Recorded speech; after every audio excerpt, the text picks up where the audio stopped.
हरि ओम हरि ओम हरि ओम। श्री राधा कृष्णाभ्याम नमः। श्री गुरुभ्यो नमः। श्री मात पितृ कमल चरण कमलोभ्यो नमः। श्री गणेशाय नमः। पांडाल में उपस्थित सभी माताओं, बहनों, सज्जनों, श्रीमद् भागवत महापुराण के रसिक श्रोतागण, जो कि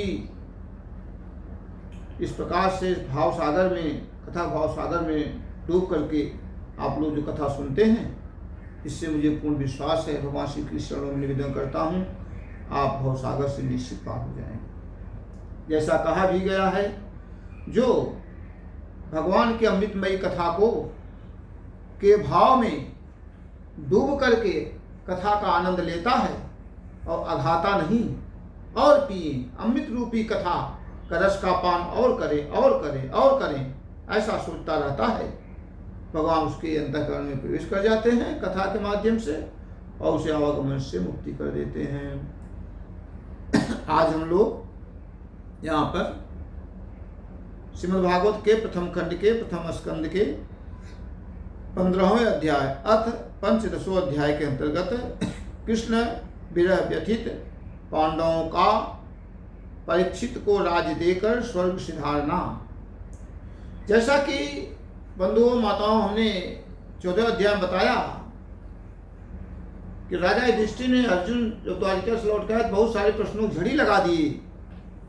सूत जी कहते हैं कि वैसे तो भगवान श्री कृष्ण के पास जब अर्जुन आए थे तो पहले से व्यथित थे, हाँ बहुत चिंतित थी, लेकिन जैसे पहुंचे युधिष्ठिर ने उनकी विषादग्रस्त मुद्रा देखकर उनके विषय में कई प्रकार की आशंकाएं करते प्रश्नों की झड़ी लगा दिया और अंत में अर्जुन कुछ बोल न पाए।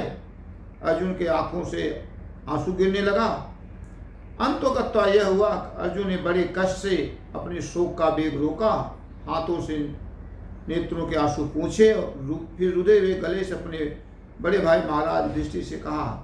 अर्जुन कहते हैं कि महाराज, मेरे ममेरे भाई अथवा अत्यंत घनिष्ठ मित्र का रूप धारण करके श्री कृष्ण ने मुझे ठग लिया। जिस प्रबल पराक्रम से बड़े बड़े देवता भी आश्चर्य में डूब जाते थे, उस श्री कृष्ण ने मुझको छीन लिया। जैसे यह शरीर प्राण से रहित होने पर मृतक कहलाता है, वैसे उनके क्षण भर के वियोग से यह संसार अप्रिय लगता है। उनके कहने का भाव था कि जो कुछ हम लोगों ने किया वो भगवान श्री कृष्ण की ही कृपा थी और सही भी था। इसके विषय में मैं आपको दृष्टांत सुनाता हूँ।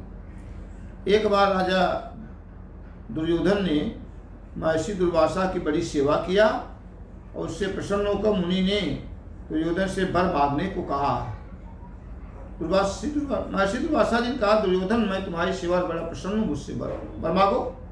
दुर्योधन ने सोच कर कि ऋषि के श्राप से पांडवों को नष्ट करने का अच्छा अवसर आ गया। उन्होंने कहा, प्रभु हमारे कुल में युधिष्ठिर प्रधान है, आप अपने 10 सहस्त्र शिष्यों सहित उनका आतिथ्य स्वीकार करें, किंतु आप उनके यहाँ उस समय जाएं जबकि द्रौपदी भोजन कर चुकी हो, जिससे उसे भूख का कष्ट न उठाना पड़े। द्रौपदी के पास सूर्य की दी हुई एक ऐसी बटलुई थी जिसमें सिद्ध किया हुआ अन्न द्रौपदी के भोजन कर लेने से पूर्व शेष नहीं होता था, किंतु उसके भोजन करने के बाद वह समाप्त हो जाता था। दुर्वासा जी दुर्योधन की बात को ध्यान रखते हुए उसके भोजन कर चुकने पर मध्याह्न अपनी शिष्य मंडली सहित पहुँचे। तब राज से बोले, हम नदी में स्नान करने जाते हैं, वाली भोजन तैयार करो। यहाँ पर बच्चों, माताओं, बहनों, सज्जनों, एक भाव आता है कि अगर आप अपना कल्याण चाहते हैं तो सदैव दूसरे का कल्याण करना सोचो। हाँ, जब हम दूसरे का कल्याण सोचेंगे तभी हमारा कल्याण होगा। कलयुग में बहुत सारे लोग ये कहते हैं कि कलयुग है, उल्टा हो रहा है। उल्टा करके देख लो, लाभ लाभ के लिए बहुत दौड़ते हैं लोग संसार में। देखिए जैसे 4-5 बजता है, लोग कोई 2 व्हीलर से, कोई 3 व्हीलर से, कोई 4 व्हीलर से, कोई ट्रेन से, कोई हवाई जहाज से भाग रहे हैं। किसी के मन में शांति नहीं है। क्या पाना चाहते हैं, क्यों आए हैं? तो मन में शांति नहीं है। तो मैं यह कहना चाहता हूं कि बहुत अगर आप दूसरे का लाभ चाहो तो उल्टा है तो उल्टा देख लो, लाभ का उल्टा भला। हाँ, अगर आप दूसरे का भला करो तो आपको लाभ होगा, दूसरे का लाभ सोचो तो आपका भला होगा। तो इसलिए हमें सदैव संत ब्राह्मण गौ हमेशा जो है दूसरे का लाभ ही चाहते हैं। लेकिन दुर्वासा ऋषि दुर्योधन जो था बहुत दुष्ट विचार का था। उसने कहा जब वो जाएंगे दुर्वासा ऋषि, अब इतना भोजन उनके पास रहेगा नहीं, इतने शिष्यों भोजन कैसे करा पाएंगे, यह बात वो सोचती रहती थी। और उन्होंने ऐसा ही किया। अपने शिष्य मंडली के साथ मध्याह्न में पहुंच गए। बोले कि मैं अपने शिष्यों के साथ नदी में स्नान करने जा रहा हूँ, तो हमारे सबके लिए भोजन तैयार रखना। इससे द्रौपदी को बड़ी चिंता हुई। उसने अति आर्त होकर आर्त बंधु भगवान श्री की शरण लिया। देखिए इससे हमें यह समझ लेना चाहिए हमें शरण किसकी लेना है। हम लोग बार बार इस संसार में दुख भोगते हैं, काम क्रोध मद लोभ से शरीर पीड़ित होती है, लेकिन वहीं संसार के प्राणी वस्तु व्यक्तियों के पास फिर जाते हैं।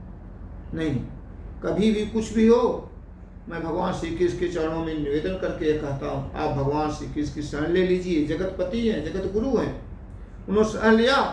भगवान तुरंत ही अपना विलास भवन छोड़कर द्रौपदी की झोपड़ी में आ गए। बोले कृष्ण आज बड़ी भूख लगी है, कुछ खाने को दो।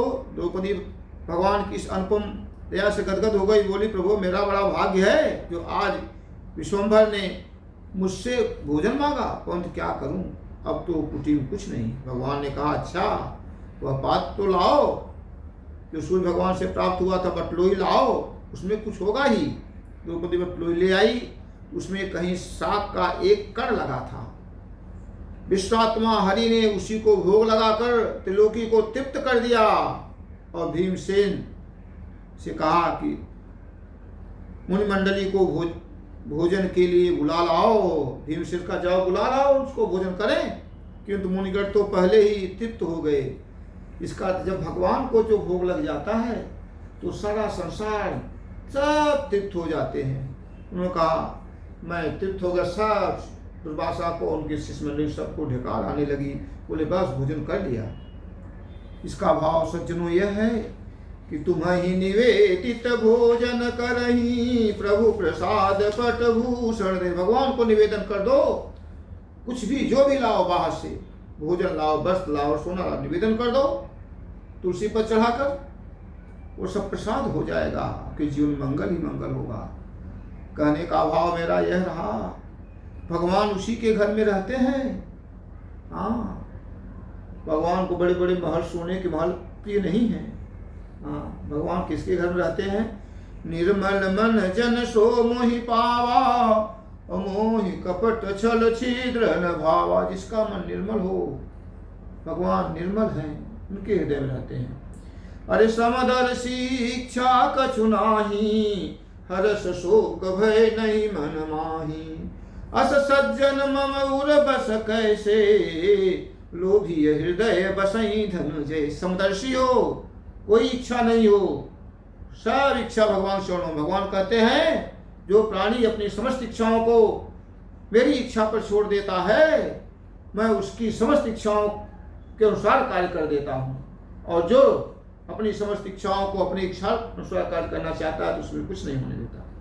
कहने का भाव यह है माताओं बहनों सज्जनों कि भगवान अब अंत में जो है इस प्रकार से भगवान को सब कुछ निवेदन करना चाहिए। अंत में पांडवों ने विचार किया कि श्री कृष्ण का शरीर छूट गया तो लोग भी विचार किए और महाप्राण की तरफ चले गए। और अपने द्रौपदी ने भी देखा कि अब पांडव लोग निरपेक्ष हो गए हैं तब वे अनन्य प्रेम से भगवान श्री कृष्ण का चिंतन करके उन्हें प्राप्त हो गई। तो भगवान माने पांडव, द्रौपदी, ये सभी महाप्राण कर चुके। भगवान के प्यारे भक्त पांडवों के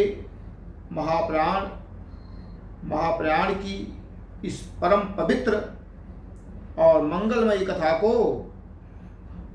जो पुरुष श्रद्धा से सुनता है वह निश्चय भगवान की भक्ति और मोक्ष प्राप्त कर लेता है।